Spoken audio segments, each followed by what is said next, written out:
You are listening to an exclusive interview on Bass Musician Magazine. The interview starts now. Hey everybody, this is Raul for Bass Musician Magazine, and today we have the great honor and pleasure of chatting with bassist Jordan Scannella. Jordan is the bassist for one of two touring companies of Hamilton that is taking the country by storm, and we are chatting via Skype. Although Jordan is in the great Northwest, pretty close to where we are, but not close enough to do this quite in person yet. So, Not yet. Jordan, great chatting with you this morning. Thanks, Raul.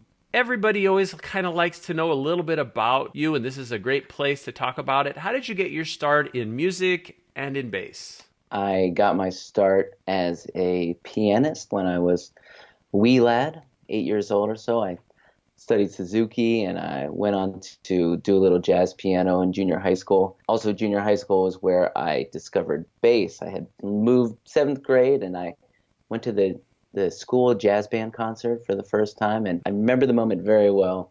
Sat down, the band started, and I just became super fixated on the bass, just like the sound of the bass. I don't know what it was. I had been into guitar before, other things, but that was all I could hear for the rest of the show. The guy who was playing was a few years older than me in school, and I chatted with him and ended up like hooking up with the same teacher, and I got a short scale Dixon bass. I don't even know if you've ever heard of such a thing.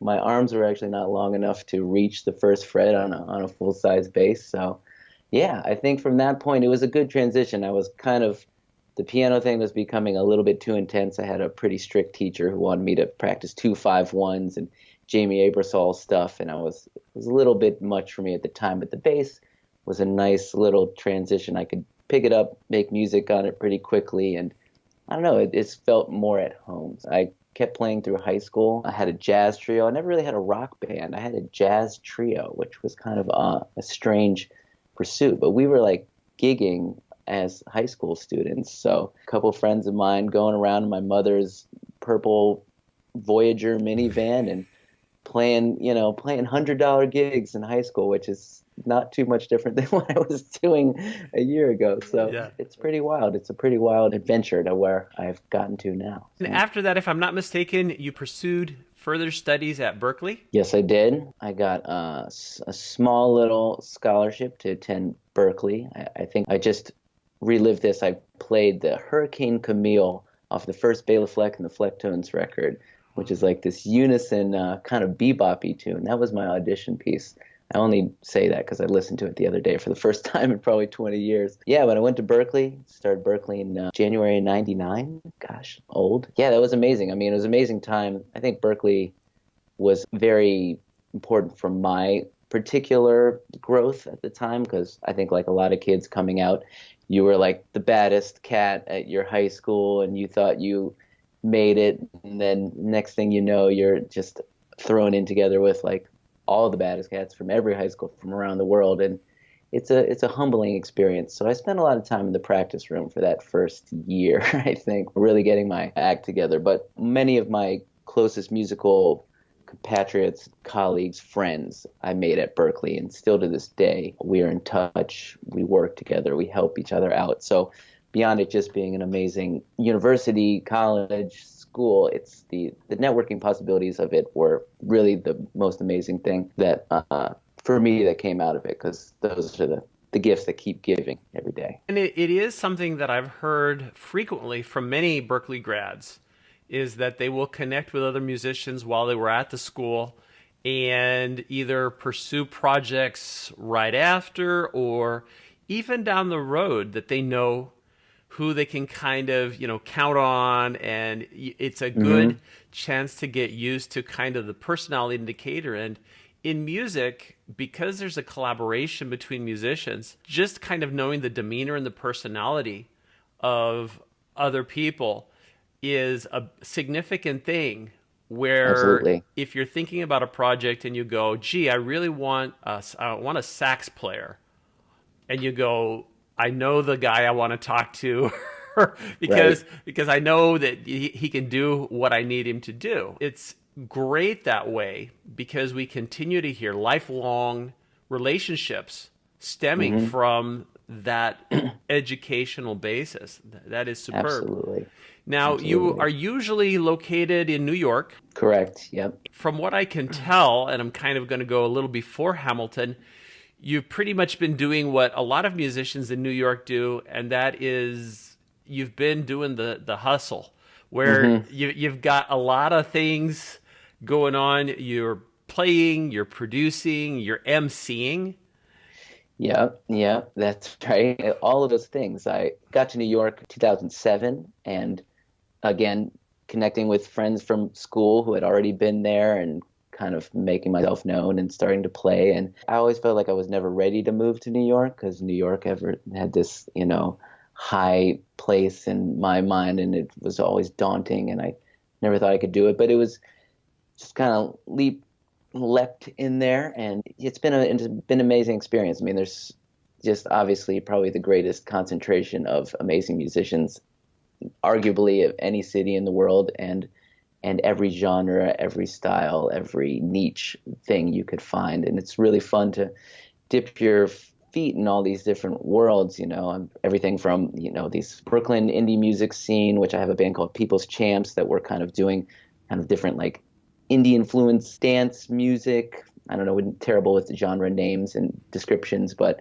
something for, where we came from Afrobeat, and then we started doing this other music. There's this whole world, and then playing with like singer-songwriters, Rockwood Music Hall scene, to like cats playing jazz in the West Village, to the club date world where you're playing weddings. And weddings was always fascinating because it feels like a great equalizer. You'll find yourself on weddings with the most amazing musicians who you would otherwise probably not come across, only because, hey, when else are you going to make $500 on a Saturday night? So it's been a really fun experience. And in the midst of all that, yes, I also have my own band called Jordan Scannella, and I made this record in 2008 where I was writing rhymes, and I wrote all the music and produced it and recorded it, and it was completely a studio adventure. And when it came to doing it live, I was like, oh, well, I think I'm going to have to hire a bass player because I can't play bass and rap at the same time. But that felt weird. And so I kind of, got together, did a lot of the tap and rub thing, and had to change some arrangements from the recordings to kind of make them more live friendly, so I could kind of do both things at the same time. But that's been a fun project. I put out a record. I guess that record came out in 2010, an EP in 2014. I put out a single in 2016 that tried to get out before the election. We won't go to, we went down that path a little bit pre-interview, but you can check that out on YouTube. That's a song called Stupid. Jorscan is the name of the title. It's fun to have a creative outlet in that regard for sure, although very difficult. Band leading and leading your own project and trying to make a living doing that within the New York environment is super challenging. And I kind of am a reluctant band leader. I love playing, but everything else that goes along with it's not that fun for me. And it does involve so many of the other facets when you have to be the band leader. Whereas if you could just show up for the gig, plug in, do your thing, and walk away, that's well, we bass players are so good at that. Yeah, that's kind of nice. And so let's move on to Hamilton. How did that opportunity come up? As much as you can try to prepare for things, sometimes also things just fall in your lap a little bit. And I had done a little bit of Broadway subbing. In 2014, I subbed on Lion King on Broadway, which was under the shadowing the great Tom Barney, which I'm sure your viewers hopefully are familiar with, and if not, need to check out, because the man has played literally with everyone from Miles to Michael to Shaka Khan, and Steely Dan is where I first learned about him, because he played on Two Against Nature, that record that came out after their big hiatus. So, and Tom is just the beast. He's the beastiest bass player ever. It's amazing. You watch him play 8 bars of whole notes and just be floored. Just like incredible. Anyway, I shadowed him on Lion King, did like 3 shows, but I was deemed not a good substitute for him, not because I didn't play the book well. Everybody was very complimentary of that. It's just I was a little too busy to be available for subbing when it came up. So he'd call me maybe a day or two before, and I'd have a gig and I couldn't do it. And that happens 3 or 4 times, it doesn't really matter how nice a guy you are. It doesn't matter how amazing of a player you are. If you're not available, then you're not a good sub. That's just, which is a weird thing about the Broadway world, which has always been a difficult thing for me to wrap my head around. But the Hamilton thing came up because Tom gave me some references. I did a lot of cold emailing early last year, January of 2017, including a guy named Michael Ahrens, who's a great musical guitar player, musical supervisor, contracts a lot of shows on Broadway. Just said hello, I'm a friend of Tom's. We exchanged the email, but that was it. Then come September, my close friend Sam Merrick, who is a drummer who also plays in People's Champs, tells me he's getting the opportunity to audition for Hamilton. And my first reaction was, I'm excited for you, but I'm mad at you because you're probably going to get the gig and then you're going to be gone and then we're not going to play music anymore. And indeed, that's what happened. He got the gig, and then he called me a couple of days later, said, hey, the bass player he had the gig, a guy named Bobby Wooten, which I don't know if he's a Wooten, if related to Wootens, but he got the David Byrne tour, which is the tour that's happening right now, which looks amazing. Saw a clip of it on Colbert show the other night. So the bass position for this Hamilton tour had opened up. Would I be interested? And I was like, oh, yeah, well, sure. Yeah, I would be into that. And it happened to be the same musical supervisor, Mike Ahrens, who contacted me. So I made that connection. Hey, I sent you that email in January, a friend of Tom's, anything you can do to kind of get on the level. And that was all well and good. I still had to play well. So I was sent 5 excerpts from the show, sometimes the whole piece, sometimes just a portion of the piece. And I just had to do a video recording, myself playing with just an audible click. That's all they wanted to hear. And the 5 pieces pretty much ranging from all different styles. One is Skyler Sisters, which is kind of like mid to up-tempo, 16th note, kind of funky piece, Rocco, Jocko, Anthony Jackson, if you try to find a reference. Then there was a You'll Be Back, which is pick bass, kind of McCartney style. The hollow body, they asked if I had a Hofner, if I could play the Hofner, which I do, so I did that. There was an upright piece, What I'd Miss, which is more of like a jump swing thing. One Last Time, which has some arco, some bowed bass, as well as a little 5-string flourishy stuff at the end. And Yorktown, it actually says in the score, Geddy Lee, kind of a Rush, Geddy Lee, like really dig in. It's got this crazy fill that has all these hammer-ons and pull-offs, stuff that I would probably never normally play, which was challenging. So those were the 5 excerpts, and I had to do that with a video to a click and submit it as quickly as I could. So I had to turn it around in about a week, 48 hours of me in front of the music, just like disheveled, trying to play this music well. So it was an intense little thing. Yeah. Wow. And as you're mentioning the music, again, this is kind of a newer show. I say that compared to so many of the Broadway shows that have been revisited. Fortuitously, last night as we were kind of channel surfing before we went to bed, we saw West Side Story. And you go, wow, that was from 61 and it was written in the 50s. And so many of these things have a long life. So with that, relatively, Hamilton is a more contemporary, more new show. And the music reflects that. Tell us a little bit about, I know there's a lot of people that haven't had a chance to see it yet, but how would you describe the score? I'm past patiently waiting, I'm passionately smashing every expectation, every action's an act of creation. I'm laughing in the face of casualties and sorrow. For the first time, I'm thinking past tomorrow. And I am not throwing away my shot. I am not throwing away my shot. Hey yo, I'm just like my country, I'm young, scrappy, and hungry, and I'm not throwing away my shot. We're gonna rise up, time to take a shot. We're gonna rise up, time to take a shot. We're gonna rise up, rise up. It's time to take a shot. Rise up, rise up. It's time to take a shot. Rise up. It's time to take a shot. Rise up, take a shot. Shot, shot. Hey yo, it's time to take a shot. Time to take a shot. And I'm not throwing away my shots.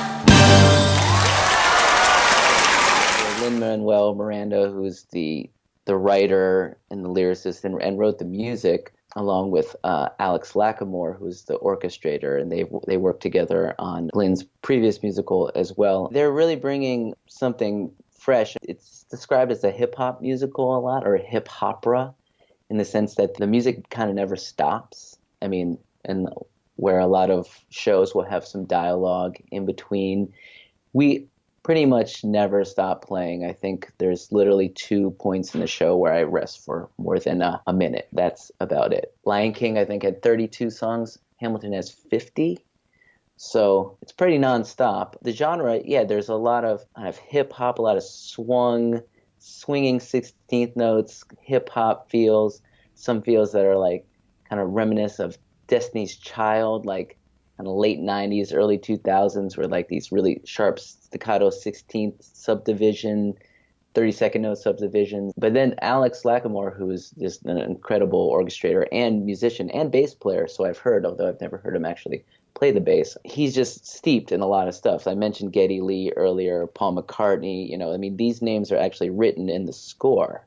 So there's another song like Blow Us All Away, which is a Chris Squire-y thing where you play with a pick and like a tremolo chorus octave combination to kind of get a Chris Squire thing. I'm not that familiar with. Yes, apologies. And then like a D'Angelo, there's another song called Washington on Your Side where he goes actually a la D'Angelo. It's written. So it's kind of amazing that this is like a Broadway show, very mainstream, that has these super specific kind of Nietzsche musical references embedded in the score. The music is really pretty extraordinary, I have to say. It has a continuity to it, but it's also very wide-ranging. And there's some stuff for the Broadway heavies in there, some really, juicy ballads and things of that nature. A lot of it, not all of it is sung, a lot of it is rapped. I guess that's an important thing to mention.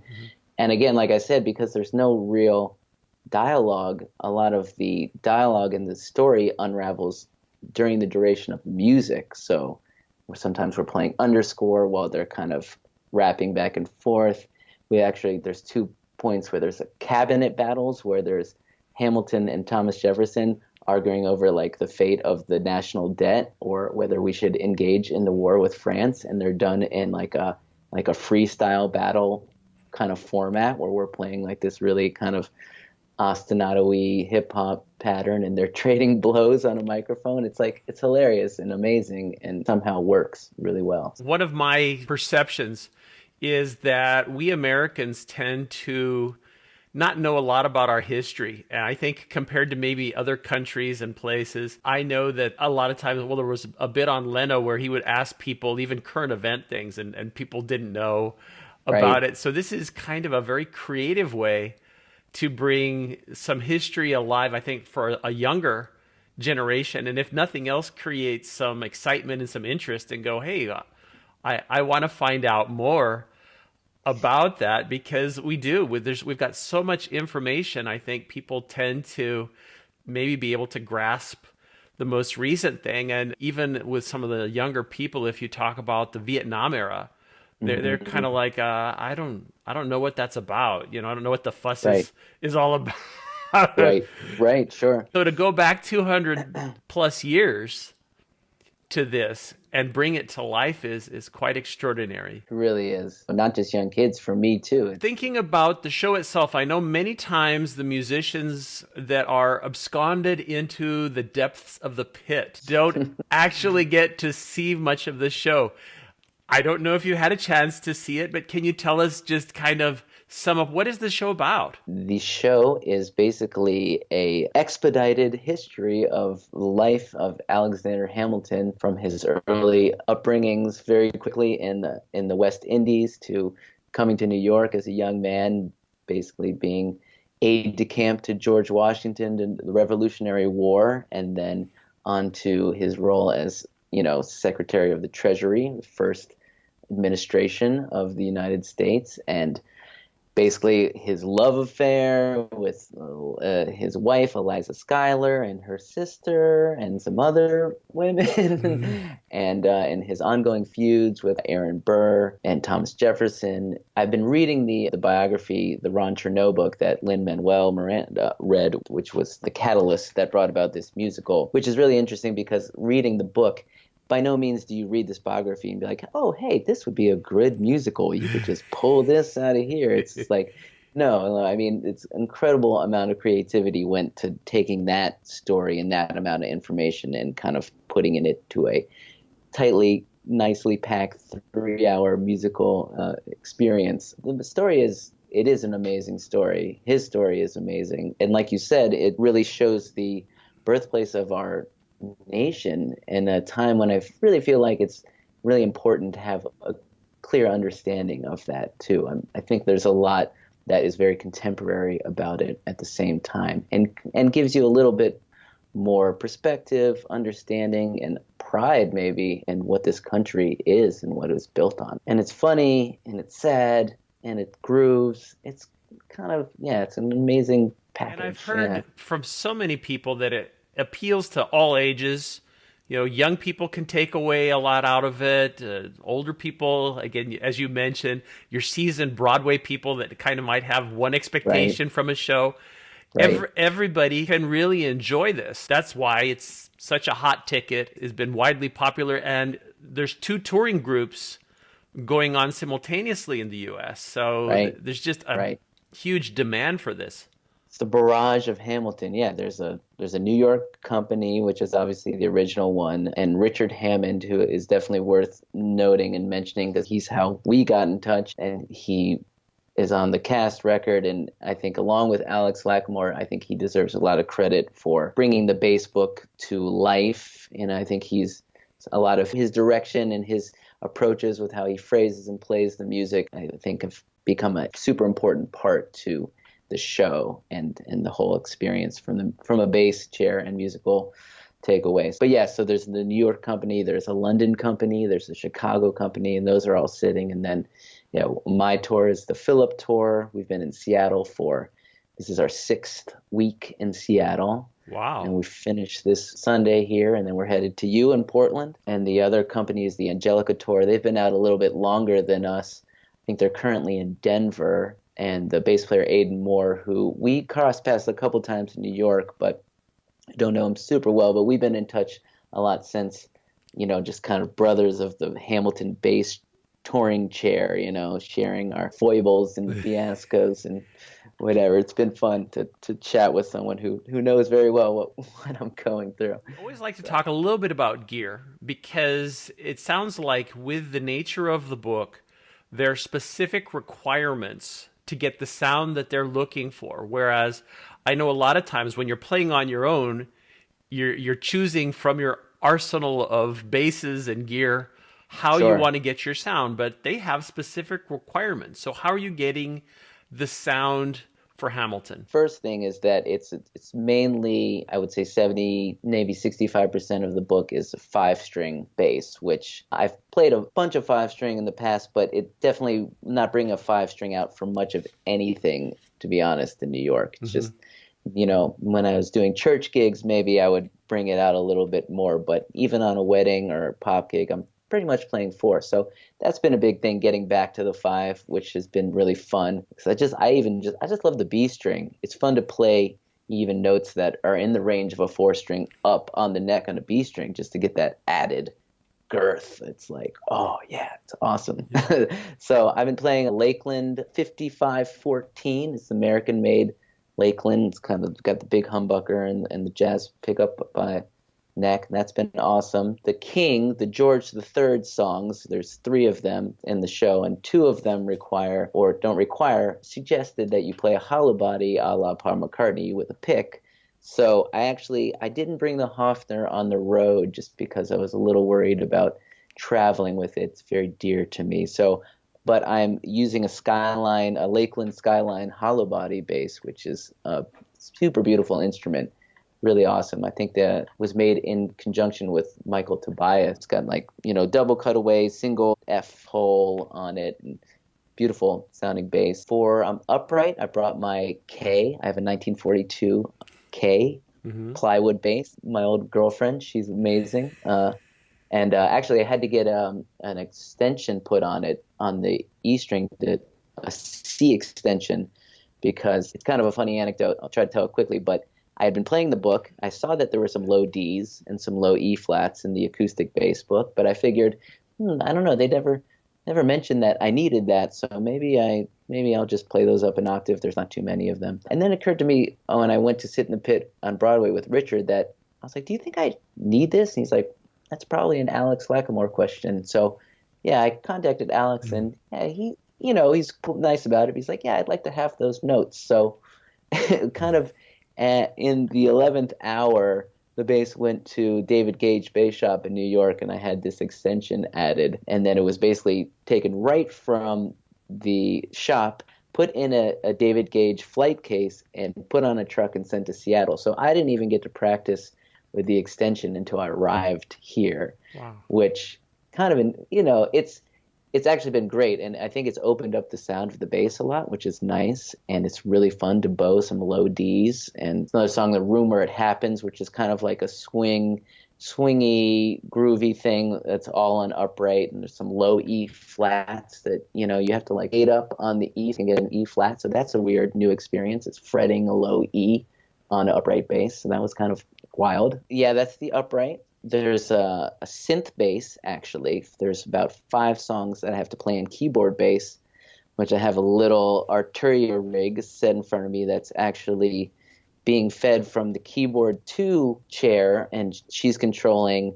the patch changes. And every time it got to the patch that we are aligned on, my keyboard bass gets activated. So I'm running main stage sounds on the keyboard bass. So I don't really have to touch it. It's just when that song comes around, I play, the sound is there. When it's not that sound, there's nothing happening on the keyboard bass at all, which is nice because sometimes I whack it accidentally. So that's good. And then there's a really elaborate pedal board that was designed by Richard Hammond that he uses on the Broadway show, which they've now made 2 of them now in case one goes out. And it's incredible. It's just funny because there's only, I think, 2 songs out of 50 songs that actually use any effects. But it's a really elaborate setup. I mean, it has the 2 inputs, one for the hollow body, one for the 5-string. You have a radial big shot like A/B switcher to kind of go back and forth, and one of the inputs has a trim level, so like I can bring the level of the 5-string. It's an active bass. It's going to be hotter, so I bring that down to get it in line with the hollow body. And then that is going there to it. There's a Voodoo Labs switchboard that has like 4 knobs that one controls a mute, one is tied to a chorus and tremolo together. It's because there's a boss chorus pedal and a super trem full tone pedal that when you hit that one, it enacts them both. They're engaged. And that's for the Chris Squire song, Blow Us All Away. That in conjunction with one of 2 MXR octave pedals, just slightly different settings, because one of them is with the chorus and the tremolo, and the other one is for Washington on Your Side, which is the a la D'Angelo song, which is kind of more of a straight octave, low octave sound. The upright is going into just a straight up Boss chromatic tuning pedal, and then into Aguilar tone hammer EQ pedal, just to kind of manipulate the sound from the DI. So I have the pickup, they're taking a signal from the pickup on the upright as well as a mic. And the mic is attached to a switchable foot pedal, which I just stomp on when I get up to play the upright, and to make sure to stomp off when I get done with the upright. It's some dance steps, Raul. It's like a little choreography you got to get going. And a lot of times the switches between songs, I used to think they're a lot faster than they feel now, because now I'm more accustomed to where they're happening. But I'll be holding a low bowed passage at the end of the ballad, and the conductor will cut us off, and then I'll have 4 bars to put the bass, set it down, sit back down, grab the 5-string, and then start the next song. And it's just and like I said, there's no dialogue, so it's like boom, boom, everything happens really fast. So it's been taking a minute. I think I got it figured out, the feng shui of the whole setup, how I make my way from there up to the bass. There's one song where I'm on the 5-string playing, and literally I end on the and of 3 of the last measure sliding down, and I have to come in on beat 1 on the keyboard bass. And it's at this tempo, so it's ding, ding, ding, ding, ding, ding, ding, Yeah. and then I'm on the keyboard bass. So I have to literally be sitting right there, be able to mute the bass and hit the downbeat. It's fun. It keeps it exciting, for sure. Wow. It sounds like certainly it's got a very elaborate arrangement there that you almost have to be like an airline pilot to manage. It was great to go in and watch Richard do it and play it, so I could because I didn't understand. I thought, oh, maybe the beginning of that is on like the Ableton track, because we're running Ableton and for click tracks and some effects sounds. So it's like maybe the beginning of the bass is there, because I don't know how you get from here to there like on the downbeat. But then I saw him do it. I was like, oh, I guess you just do it. It was like nice to have Richard figured it all out for us, and now we're just kind of following in his footsteps, which has been nice. That is great. Yeah. I know that you're kind of riding the crest of the wave right now, being busy touring and all that, but I know, especially looking how you are constantly hustling in New York, what other projects or plans are you thinking about, even though you probably don't have a moment to do anything else right now? Yeah, I mean, that's yes and no. I mean, I think one of the things that really appealed to me about the Broadway tour is that, I mean, the schedule is very consistent. That's one thing. That's consistent schedule is not something I know anything about over the past 10 years. I was teaching a little bit, but for the most part, it's a different gig, different people, different things all the time, which is great, exciting. I loved it, but I'm enjoying having some, consistency. So I would like to, it hasn't quite happened yet, fall into a routine, practicing for one, and writing as well. I brought a number of recording gear on the road with me, drum machine, a little analog synthesizer, some basses. So I'm hoping to make some new music for my band, for Jorscan, maybe in a more of just a produced format where I'm just playing all the instruments or programming the stuff myself. The band I mentioned earlier, People's Champs, we actually did a record. We recorded a record in early January, just before we left for tour. And the drummer on the tour, who's also my roommate here, Sam, is in that band as well, and he's now we're out with Hamilton. So we recorded a record up at Dreamland Studios, which is in Woodstock, or just outside of Woodstock, New York. Amazing old church, converted church that's now an incredible studio. Studio manager is Jerry Murata, drummer fame of Peter Gabriel and Hall & Oates. So we were up there during the bomb cyclone in January. It was so cold. It was ridiculous. But we were up there for 5 days. 8-piece band, People's Champs, 3 horns, full rhythm section, lead vocals. My friend Alex Asher is the band leader, and I'm kind of a co-leader and submitted some material. So that record is now in the post-production phases. We're doing overdubs and mixing with our producer, Greg Teves. Alex and Greg are in Brooklyn, too. So I'm still in touch with them, I've done a couple little bass overdubs just, remotely from here. I played some slap bass on a song that I swear I was like, I felt, no hate to the slap bassers of the world. It's not something that I do very often, but Greg had this idea to kind of this like Louis Johnson thing on, and so I sat in my room and played slap bass for like 3 hours the other day, and it was rather satisfying, I have to say. Yeah. It's really fun. So yeah, the Champs record, some new Jorscan stuff. The cast of Hamilton is a hotbed of talent. That is clear. Like, there's so many amazing singers. Guys in the band and girls in the band are incredible. So it depends on how long we're in this. Like, the tour is already booked. Our tour is already booked through September of 2019, and likely will go much longer than that. How long I'm going to be a part of it, I think, remains to be seen. I would love to have some collaborations with people on the tour as well, because, I mean, Hamilton is great, and I'm far from owning the book at the moment. There's still plenty of growth to be had, and I'm enjoying that, and I think that's a really important part of it. But obviously, I want to, it's important to have some other musical influence to keep everything fresh. If people want to follow up what you're doing on your own, it's jorscan.com would be the best place to look. Yeah, or Facebook /Jorscan is good. Instagram, Jorscan, all those spots. JORSCAN. My last name has 2 N's. That's oftentimes a little confusing. Scannella is SCANNELLA. Just find me in all those places. That's the other thing that's on the agenda, is to get my online presence more formidable. And if people want to find out about the Hamilton tour, where would be the best place to look? All the tour dates are on the Hamilton website. There's the 2 tours that are going out, so I don't know if they distinguish them. So if the Angelica tour is coming to your city, I might not be there. Sure. So as much as I'd like to say hello, both tours are amazing. So I think, through the Hamilton website is the best bet to find out where the tour is going. And both tours are kind of on the West Coast now, and I think we're both going to slowly be making our way eastward as the year progresses.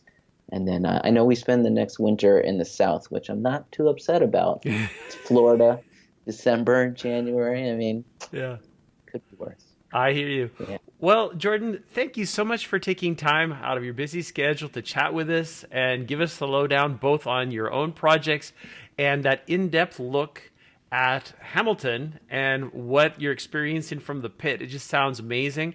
We're really looking forward to seeing the show. Folks, make sure that you check out Hamilton. And as always, I think probably in most of my interviews, I'm mentioning go out and see live shows and support live entertainment and music, because that is what helps more live shows and more live music continue to be available for us at a time where we need music and that inspiration and the creative part more than ever, if I must say so.